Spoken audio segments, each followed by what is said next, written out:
If you want to know everything about living in the GTA, the Greater Toronto Area, both the good and the bad, then subscribe below and tap the bell for notifications so you'll be the first to find out about the real estate market in Toronto.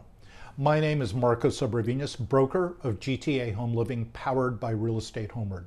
My team and I get calls, texts, and emails all the time from people just like you looking to move to, from, or within Toronto, either moving up or downsizing.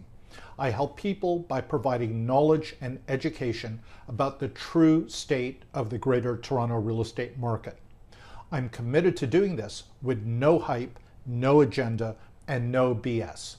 I'm not here to stir up hysteria and panic, nor will I sugarcoat facts in order to increase viewership. I don't depend upon social media for income. All of my videos are created in order to help educate people who are genuinely interested in what's truly going on in the GTA. I'll display real, raw data of sales figures and will never manipulate the facts. That's my commitment to you. We truly love helping people, and whether you're moving in 9 or 90 days, give us a call, shoot us a text, or send us an email, and we'd be happy to help you buy and or sell anywhere in the GTA. For September 2025, the Bank of Canada announced another rate cut, with the rate now down to 2.5%. It's our first rate cut since last March. In practical terms, anyone with a variable mortgage will be affected immediately. Per $100,000 of mortgage amount, expect a $15 savings per month. If you have a $500,000 mortgage, that's $75 less monthly. In a year, you're saving $900 on a $500,000 mortgage. Rate cuts are, of course, always welcome and does improve affordability, even if it's only slight. Is this going to affect the real estate market greatly in the GTA? Before I answer that, let's briefly look at the overall trend of the market since the winter of 2022, just before the first rise of the interest rate in spring 2022. We will look at all types of residential real estate, freehold houses and condos combined. We're looking at the GTA or Greater Toronto Area. As you can see in this map, that consists of Halton, Peel, York, and Durham regions, as well as City of Toronto. Prices were at their all-time high that winter of 2022, just before the interest rate started rising, as you can see in this graph. Prices have been below that peak since spring 2022. Up and down, of course. It's never an obvious straight path. It's always up and down. All-time low for GTA prices was back in January 2024, when it hit $1,031,908. Here we are at the end of September 2025. Prices in the GTA are at $1,062,398. Not the lowest like January 2024, but still low. And here's a graph for sales volume, or number of transactions sold. Again, you can see the peak here with volume typically rising during spring seasons and to a lesser degree the autumn season. Do I see much in the way of the above trend changing due to the latest interest rate drop down to 2.5%? Other than the usual secondary busy autumn period in real estate where prices and sales volume go up slightly? My answer is no. The trend will likely stay about the same as we just saw in those graphs. Let's look at the following factors that are keeping price and sales volume relatively low. Number of active listings, it's extremely high.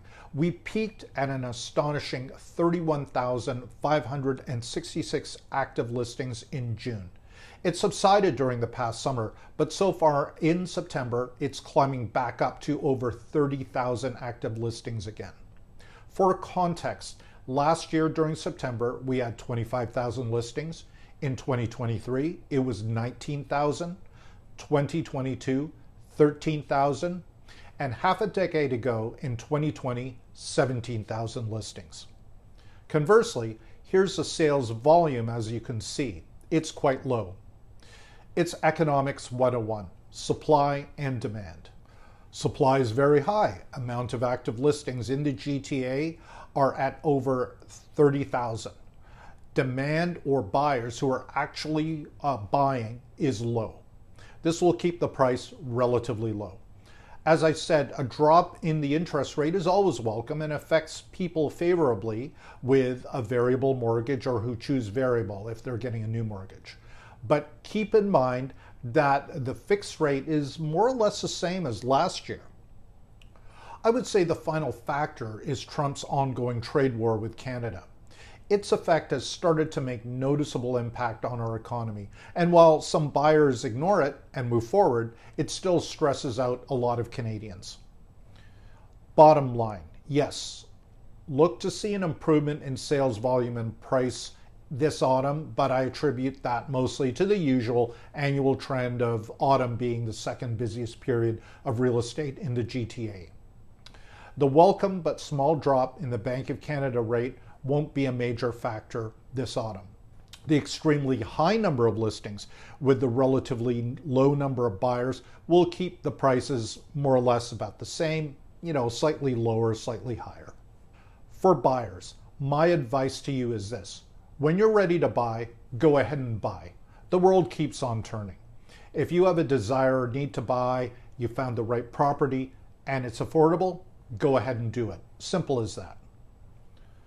For sellers, consult with your realtor and get an honest evaluation of your individual property's current market value. Don't believe that your property is somehow more valuable than what the market is telling you. It isn't. If that market value is agreeable to you, then go ahead and place it on the market. If it isn't and you don't have to sell it right now, then wait. You will waste your time in listing it far higher than the market can bear. It will not sell if it's priced unrealistically high. Obviously, if you have to move and or sell, then get it quickly listed before the autumn market goes quiet, usually at the end of October or early November. If you miss that window, I would wait until, let's say, mid to late January at the very earliest. Preferably March or later into spring would be a more ideal time to list. As always, I hope that information is educational and helpful, and I'll see all of you next week.